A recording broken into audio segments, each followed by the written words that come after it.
我妈拿着菜刀把我爸爸跟奶奶砍死了，我是唯一的目击证人。我妈妈已经全部承认了罪行，可警方却依旧咬着我不放。他们一遍又一遍地问我：你看到了什么？听到了什么？你又做了什么？我颤抖着双手，仇视地瞧着审讯我的警察。我咬着牙，尽量着控制着情绪。我不明白，他们为什么一定要听我说？为什么一定要我亲口说？一个女人哪里来的力气砍死一个身强力壮的男人？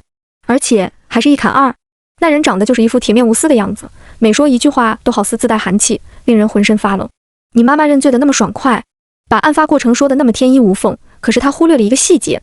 水表不仅仅能计算水费，还能记录用水的时间，能精准到每一秒。我脑海里瞬间涌出水流的声音，哗啦哗啦，这与滴血的声音滴答滴答形成了一种强烈的对比。陈章，你妈妈是在帮你顶罪吧？这明明是疑问句，但那人却说出了称述句的味道。在你妈妈的供词里，她挥刀砍人的时刻，你家的水表在动。她说你那时不在现场，那么水表为什么会动？我沉默太久了，从案发开始我就没有说过话了。人人都以为我吓傻了，实质上是我妈妈特意嘱咐让我不要说话的，因为话说多了总是会有漏洞的。但这一刻我忍不了了，我抬眸与那警察对视着，平静地问：是不是我解释了这个问题，就能证明人是我妈妈杀的了？警方等我开口很久了，听我说话不由松了一口气。但听到这句话，表情瞬间又变得更为严肃。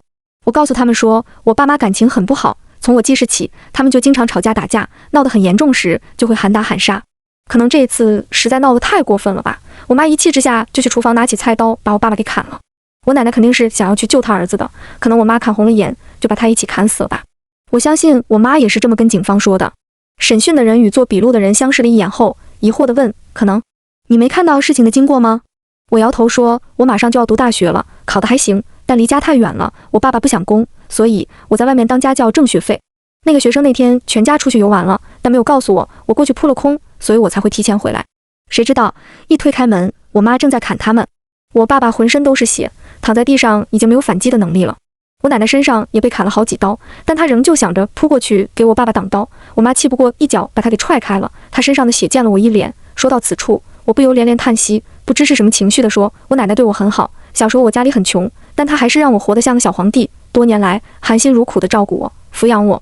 我妈终于停止了她的暴杀，她大口大口地喘着气，朝我哭诉说，是他们不是人，他们别怪我，不要怪我，妈妈是被逼的。我妈妈指着门口朝我大喊着说，你走，你快走，当作什么都没有看见。我迟疑了那么一秒，什么都没有说。我奶奶用尽全力地试图抓住我的裤脚，可我躲开了。我若无其事地进了屋，进了卫生间，打开了水龙头，我冲洗着我脸上的血，听着外面砍肉的声音。刚开始再大的水流声也无法掩盖他们的哀嚎声，慢慢的就什么都听不见了。等着外面没有任何声音了，我才关掉水龙头，从里面出来。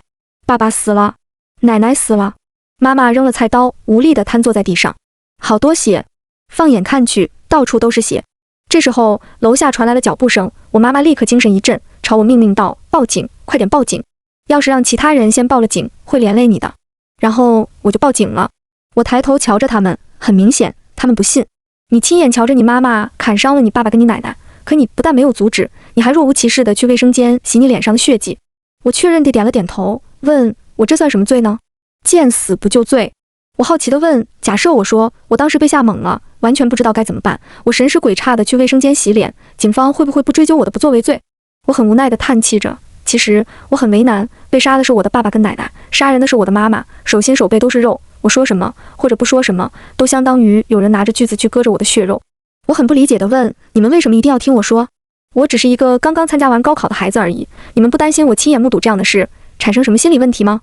难道就因为我成年了，满18岁了，就不需要被保护了吗？18岁的前一天与后一天，区别这么大吗？我甚至有点恨他们所有人。早知如此，为什么不早点发生这样的事儿？至少作为未成年人，我可以全身而退，不必接受警方这般无休止的盘问。许是我太过冷静了吧？审讯我的警察看我的目光越来越犀利了。你看上去像受了惊吓的样子吗？我回对说，难道一定要我疯疯癫癫的才算是刺激过度吗？有人死了，有人承认杀人了，警方不能快点结案吗？该处理后事的处理后事，该审判的上法庭审判，我时间不多了，再过半个月我就要去大学报到了。听我这般，那警察简直是气炸了，即便刻意地控制着情绪，仍旧很是不满地往桌子上一拍，发出一阵沉闷的声响。你知道死的人是谁吗？你又知道杀人的人是谁吗？他们都是你的至亲至爱，你是怎么说出这么冷漠的话的？我无所谓地问，那你们希望我说什么呢？说我爸爸罪大恶极，罪该万死，死有余辜，还是说我妈是杀人犯，你们早点把她枪毙了吧？我麻木着一张脸，我明明什么都不想说，也什么都不该说，可你们非要我来说。我说了，你们又不相信，你们觉得我冷漠？那你们不冷漠吗？我此时此刻要是拜天拜地的哭得撕心裂肺，你们又会怎么想我呢？你们大概率会想，都已经成年了，还像孩子一样只知道哭，这其中必有内情，对吧？我嘲讽着他们，他们仿佛也找不到什么反驳之词，不得不转移话题问，听闻你爸爸有家暴倾向，经常打你妈妈，这是真的吗？这么真的是，可他们非要来找我确认一遍，真是有意思。是真的，我妈身上经常就伤天心伤，心伤盖就伤。我说这些左邻右舍都是知道的，你们要是不信，把她的衣袖卷起来看看，上一次打的淤青应该还没有散。警察诧异地问，这些你都知道？我当然知道，我也很诧异，他们为什么会觉得我不知道呢？我要不知道，谁帮他清理伤口？谁帮他擦药？谁能在他奄奄一息时，及时地把他送到医院里去？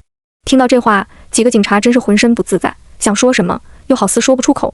最后略带指责地问，你这么高的个子，你爸动手时，你不知道拦着点？拦着点？我怎么拦着点呢？我也不是一生下来就这么高。很小的时候，我去拦，我爸爸一脚就把我给踹开了。我妈原本还能反抗，能逃，能躲。我一过去，我妈就好似一只张开翅膀的母鸡，把我死死地护在怀里，然后她就一动不动地定在那里，任由我爸拳打脚踢。等着我稍微长大一点，懂事一点，我爸爸每次打她，她就自己把门给关起来，不让我看见。我奶奶也捂住我的眼睛，她跟我说，你妈妈犯了错，你爸爸在教训她，犯错了就是应该挨打，你们学校老师没教过你吗？等着我好不容易有了自己的是非观，个子也比妈妈高了，我也能像她一样张开双臂挡在爸爸的面前时，我朝他叫嚣着说，你不要打我妈妈，你再打我妈妈，我就打死你。这一招是有用的。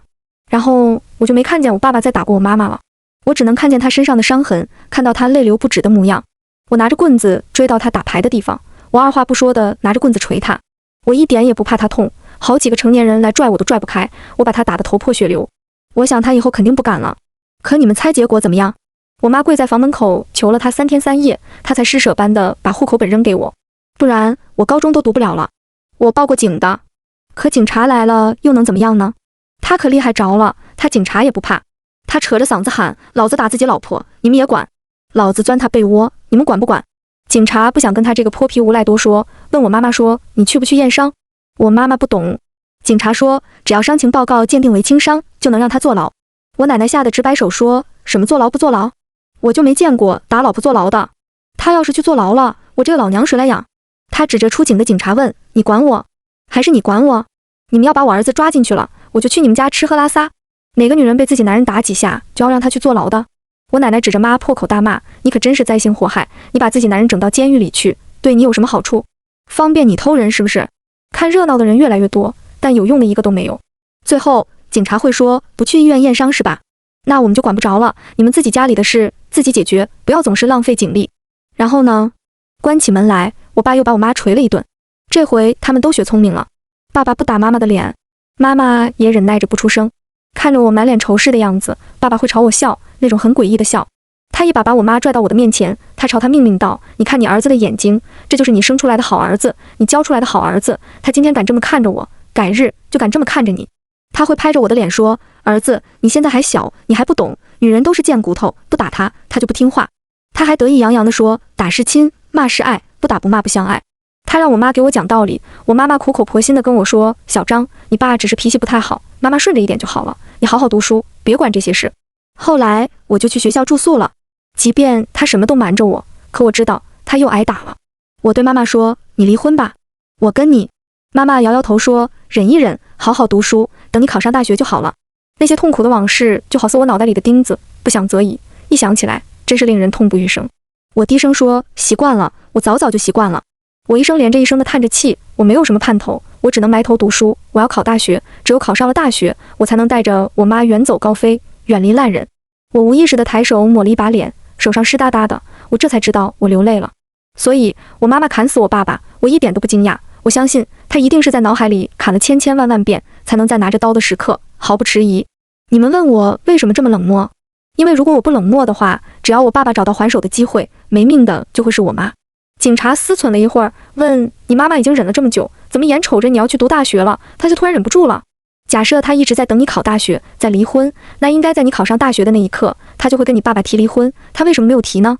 大学录取通知书应该早就收到了吧？她没有提离婚，反倒是这个时候把你爸爸跟奶奶杀了。单单家暴这个杀人动机似乎说不过去，毕竟你爸爸家暴也不是第一回了。家暴，单单家暴，不是第一回。瞧瞧，多么冷漠的人啊！别人一生的不幸，他区区家暴二字就给概括了。这我怎么知道？我妈妈还来不及告诉我。审讯室里，她没有告诉你们吗？”面对我连续的反问，那警察迟疑了一下，随之说：“你妈妈说吃午饭时，你爸爸找茬说菜太咸了，又试图动手打他，所以他一气之下就去厨房拿刀了。”我继续反问：“你们不信？”警察又说不出话来了。他们这么穷追不舍，肯定是案情还有一点的，但具体的疑点在哪里，我还想不出来。你休息一下。审讯的警察站了起来说：“我问，我不能走吗？我爸爸跟我奶奶的尸体现在在哪里？我不需要准备安葬的事情吗？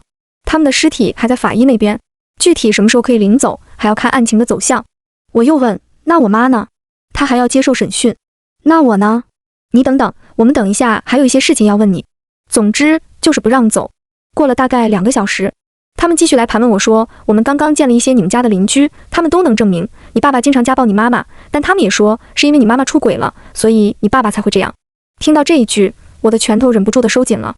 我瞧着他们不说话，他们催促道：“是真的吗？”我问：“什么是真的吗？你妈妈出轨了？出轨对象是谁？你回家时没有其他人在场吗？”我冷冷问：“你们怀疑什么？怀疑我妈妈跟情人联手杀了我爸爸跟我奶奶吗？”那警察似乎不太喜欢我这样的反问句，哼了一声说：“你这孩子怎么喜欢钻牛角尖？不是没有这种可能的。你爸爸180厘米的大高个，你妈妈160厘米，他直接一刀砍在你爸的脖子上，合理吗？”“很合理呀。”我淡淡的回答说：“这个身高差，抬手刚好砍中脖子吧？可那个地方都砍烂了，你爸爸是被点了穴，就傻傻的站在那里给他砍吗？这个吗？怕是谁也判断不清楚了。因为我妈妈太生气了，我爸爸倒下之后还被砍了好多刀，要是再给他点力气跟时间，他把他剁成肉酱也不是不可能。你就不担心你妈妈的情人杀了他们，然后你妈妈给情人顶罪吗？”我斩钉截铁地说：“我妈妈没有出轨，也没有情人，这都是陈大龙冤枉她的。从前我家住在乡下，房子与房子之间相隔得很远，人都快要被打死了，可能都没有几个人听到喊声。可后来我们家在县城里买了房子，3天2头的这么打，邻居肯定是有意见的。可我爸爸问，这个贱女人给我戴绿帽子，不该打吗？妈的，一天到晚跟男人眉来眼去，不该打吗？若是有个男邻居出头拦他1-2下，他便会问他娘的，那个奸夫就是你吧？不等对方辨别，他就会直接拿刀威胁道，老子剁了你。久而久之，人人都知道我妈搞破鞋了。女人们远离她，在背后议论她，唾弃她；男人们也远离她，生怕跟她沾上一丁半点的关系，免得惹得一身骚。我说，你们要是不信，可以去我们乡下老家调查。警察还是有办事能力的，这点小事不必我催他们去。就在他们询问我的过程中，调查的人就回来了，把相关资料放在他们的桌案前。那人翻了翻，惊讶地问：“你爸爸一直都没有什么正经工作，你家县城里的房子是哪里来的钱买的？你们家搬到县城里后，你爸爸妈妈似乎也没有找工作，你们家的开支从哪里来？”我尽量地保持着冷静。你们的同事没有调查清楚吗？我说的，你们会信吗？既然不信，何必要问我？陈章，那警察重重地喝了一声，现在是我们在问你，不是你在问我们，请你配合。我想了想说，我不知道。从前我小，我记得我爸妈是外出务工过的，后来是因为我奶奶身体不好，他们不得不回来照顾。后续我妈妈陆陆续续的外出务工过，爸爸一直在家。后来我长大了，我爸爸大概是靠打牌为生，大部分的钱都是牌桌上赢来的。警察冷哼一声说，靠打牌为生？那是赌博，大概吧。稍微停了停，警察放缓了口吻说，你知不知道你妈妈在外面是务什么工？我摇头说，不知道。你确定？我镇定道，我确定我不知道。警察举着一份证词说，这是你们乡下老邻居的证词，他们说在你岁那年，你妈妈从外地带个男人回来，要跟你爸爸离婚，你有没有印象？我仍旧摇了摇头说，我没有。警察重重地喝道，你撒谎！你爸爸有没有打过你？我依旧摇头说，没有。小时候我奶奶很护着我，长大了她也打不着我。又撒谎。那警察的声音更大了，指着我命令道，把你的上衣脱了。其实他这不是让我自己脱，他话音刚落下，就有人直接过来把我身上的上衣扒拉了起来。天哪！一个警察叫唤道。那个警察急忙过来看，也是一惊，问我，你背上这些东西痕迹是怎么造成的？我无所谓地说，摔的。这么明显的鞭痕，10来年了都没有消减下去，怎么会是摔的？他也打你？谈话了这么久，我第一次感受到警察对我产生了一丝丝的同情。那个夏天，陈大龙把我绑在楼梯上，拿着赶牛的大鞭子，不停地抽打着我的背部。我奶奶哭天抢地地说：“大龙，你这是要打死我的宝贝孙子！”我不打他，他那个贱货妈就不会回来。他拽着我的头发，命令道：“跟你妈说话，让她回来，让她滚回来。”我倔强着不张口，可电话那端却传来女人撕心裂肺的嚎叫：“小张，小张，你怎么了？陈大龙，你在干什么？”陈大龙咆哮道：“我给你3天时间，你要不回来，我就活活打死了他。还有老子的钱，少1分，老子扒了他的皮。”妈妈争辩道：“那不是你的钱，那是我的血汗钱，1分1毫都是我的血汗钱。”陈大龙不再说话，又开始鞭打我。终于，我还是没有忍住，发出了痛苦哀嚎声。妈妈妥协了，她说：“别打了，我回来，我马上回来。”我好恨我自己，我怎么就是没忍住？如果我没有发出声音，妈妈是不是逃出去了？我抬手擦着泪，无所谓地说：“家暴的男人打老婆、打孩子很正常，打了就打了，没打死就不会有人管的。”他们把我的衣服放下，又言归正传地说：“所以他这么对你，这么对你妈，你想杀他也很正常，是不是？”我避开这个话题，冷笑着问：“你们不问我妈妈的情人是谁了？”我妈妈没有情人，那是她的救赎。那个男人我只见过一面，是个普普通通的外地男人。家里人不会跟我讲这些事的，但村子里的老人总要说一些陈年往事来打发寂寥清冷的时光。其实那个男人没有错，因为他以为我爸妈已经离婚了。为什么呢？因为陈大龙把他老婆给卖了，他们一起在外面务工，有个倒腾沙子厂的小老板爱上了我妈，我爸心一横，就让我妈去给小老板玩仙人跳。不料小老板动真情了，承诺只要他愿意跟我妈离婚，就给我爸一笔钱。这笔钱足够把他重病的妈从阎王殿里拖回来，也足够他吃香喝辣一阵子。于是他就跟我妈来了一场假离婚。我妈出卖身体在小老板那里换钱，我爸承诺用这个钱来好好抚养我。他的想法是小老板不会真爱一个乡下妞，等着他咽气了，妈妈还能回来。但他不知道这世上就是有爱情这种东西。小老板排除万难要跟我妈结婚，我妈妈想要回来真离婚，她把小老板给的钱都给我爸，只希望我爸爸离婚并放弃我的抚养权。我爸爸彻底慌了，不过他有杀手锏：一则法律上他们仍旧是货真价实的夫妻；二则还有我这个儿子在；三则他可以犯浑。他拿着刀去我外公外婆家里，把我2个小表哥狠狠地吓了一顿，威胁他们说，如果他们敢同意我妈离婚，他就杀了那2个小东西，让李家断子绝孙。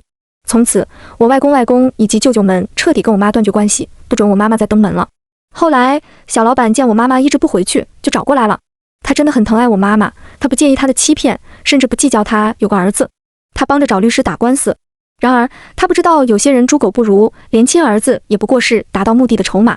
陈大龙用我的命威胁我妈妈，那时候手机还没有视频功能，他就3天2头的那么打我，让我发出惨烈的叫声。我妈原本可以逃走，再不用过这种炼狱般的生活了。是我，都是因为我，她才会继续回来忍受这种男人。小老板有情有义，担心我妈回来受苦，给了我爸一笔不菲的钱，什么都不求，只求我爸能好好带我妈妈。于是我们家在县城里有了房子，在村子里的人看来，这就相当于鲤鱼跃龙门了。可我妈妈的日子更难过，她不能出去工作，得留在家里照顾孩子，照顾老人。她没有了钱，更需要看陈大龙的脸色。她不记得她人生拥有的最大的2笔钱都是我妈换来的，她只记得我妈妈在跟她假离婚的日子里跟过另一个男人。她高兴时觉得他触眉头，把他打一顿；不高兴时唾骂他出轨，又把他打一顿。她但凡有一点点反抗之心，她就把我打一顿。我妈为了让我们少受点罪，只能逆来顺受。她把挨打当作家常便饭，她不还手也不哭喊，只求每次挨打的过程能快点结束。她天真的以为只要听话，我们母子的日子就会好过一些。她盼着等着我长大成人，可惜就差那么一点点。我冷笑着问：陈大龙不该死吗？我妈不该杀了他吗？我妈的行为不算正当防卫吗？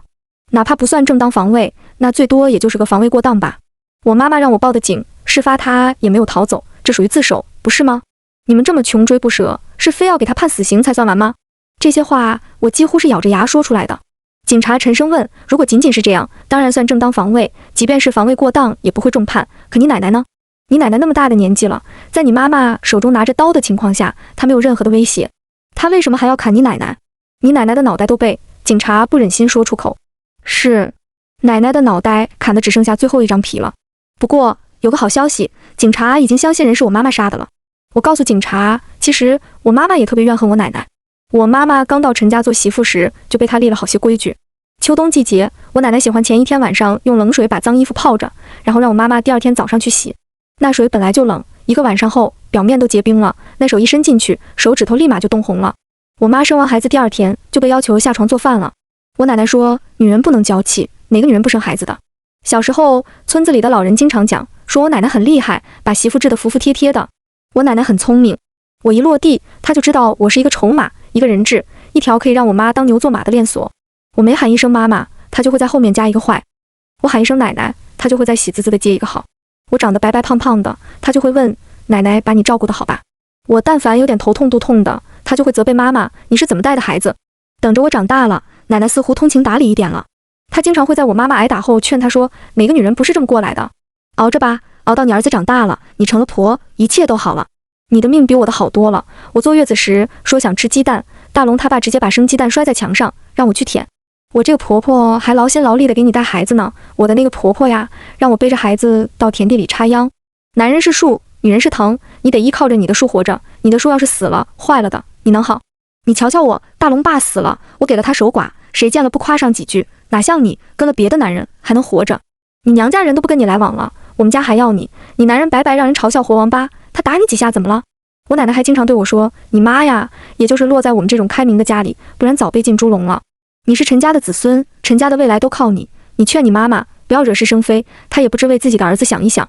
你小小年纪，她就抛下你，跟别的男人私奔。你如今长大懂事了，她一天天地不消停，你爸爸还能把她打死。你爸爸不是那种不讲道理的人，没事谁闲得打他。你爸爸不容易，你妈妈就是不知足，你以后要好好孝顺你爸。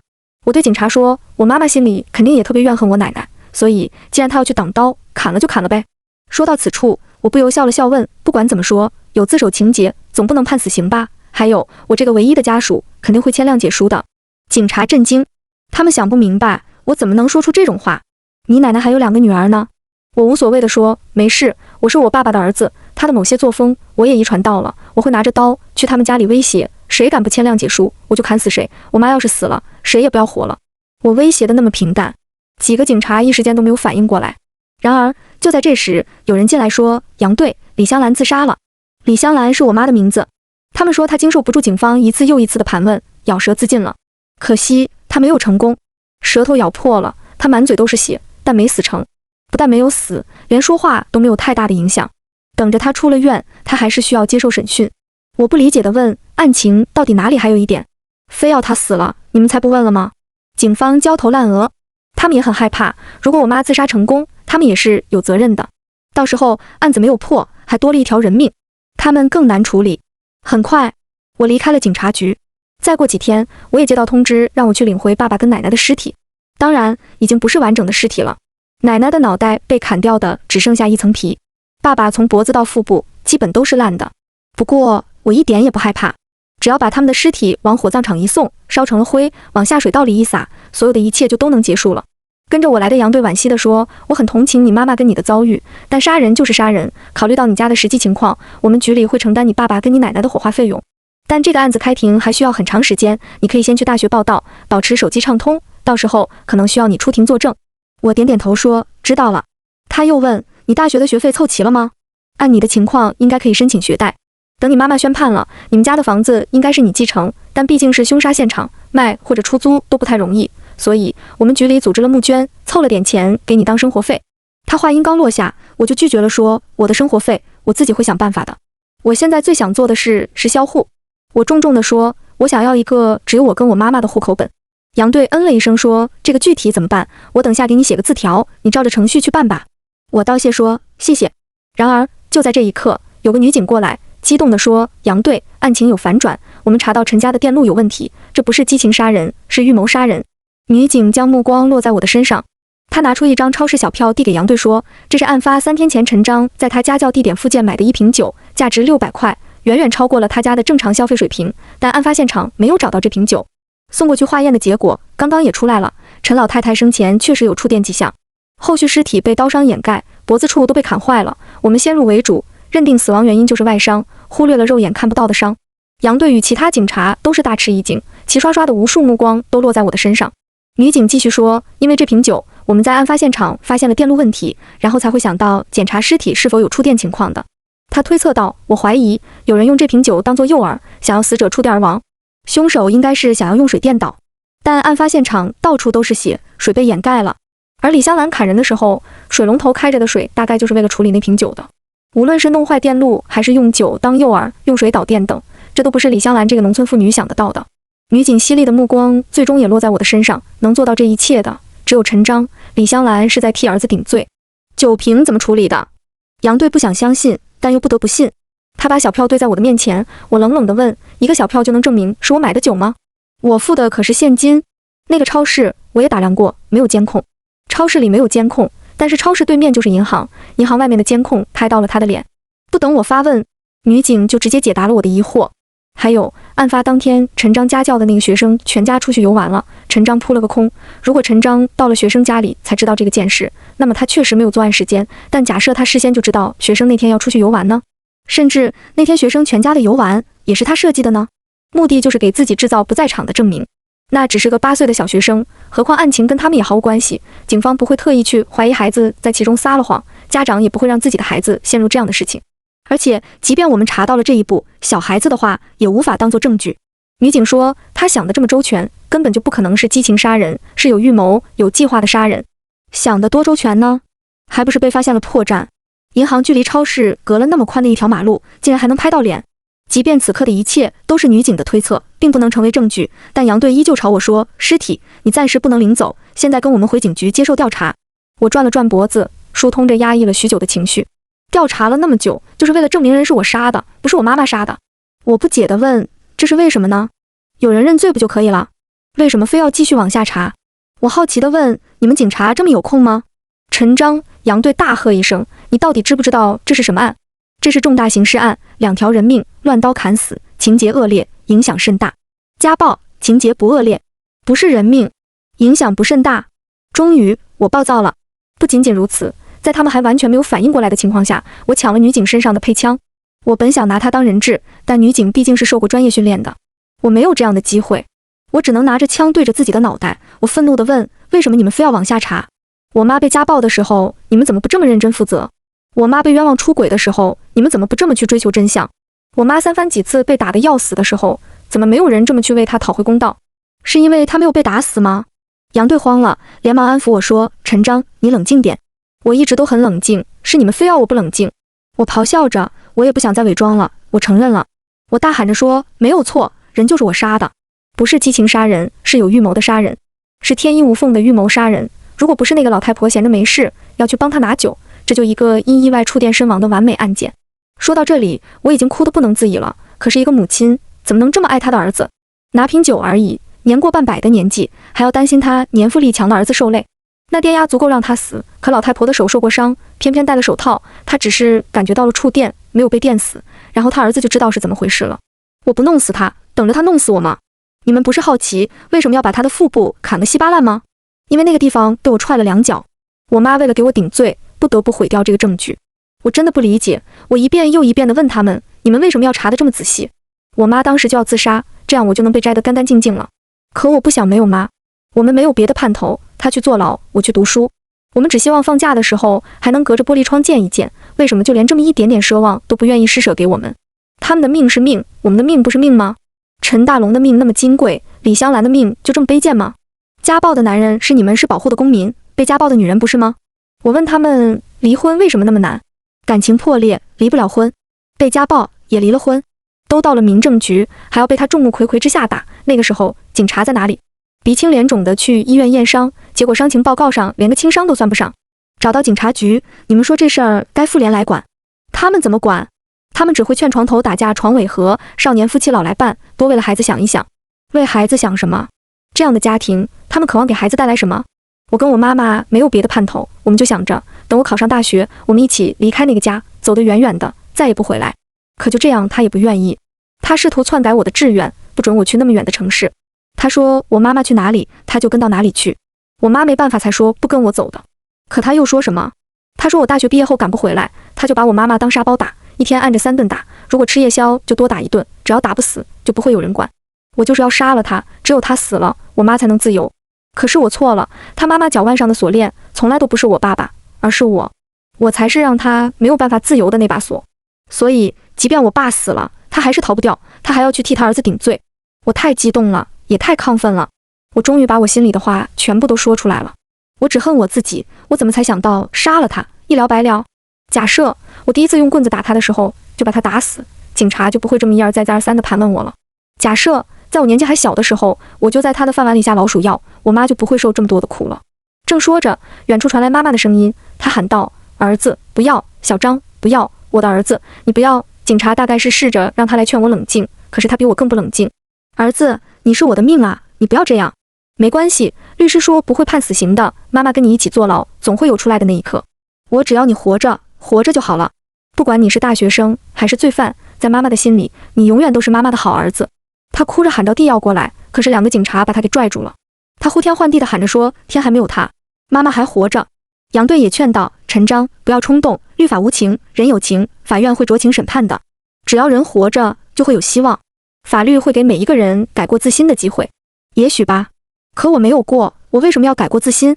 我抬手擦着眼泪朝我妈说：“妈，您别伤心，别难过，即便没有我，也要好好活下去。我不要去坐牢，我不要你眼睁睁地看着儿子进监狱，却无能为力。我不要你为了我在劳心劳力，忍辱负重。我要你去飞，飞去你想去的任何一个地方。我想要你自由，想要为了自己而活，不受任何人的威胁，不为任何事而妥协。我是你的儿子，可我也是他的儿子，但他不配有儿子，他就活该死于非命，断子绝孙。”我高喊着说：“你是李香兰，是一个活生生的人，你不是谁的女儿，不是谁的妻子，也不是谁的母亲，你是你自己。活下去，我会用另外的形式陪在你身边，我会变成风，变成雨，变成一棵小苗，一朵花，一条小狗，一只猫，一直陪伴在你的身边。”砰的一声枪响，所有的一切都结束了。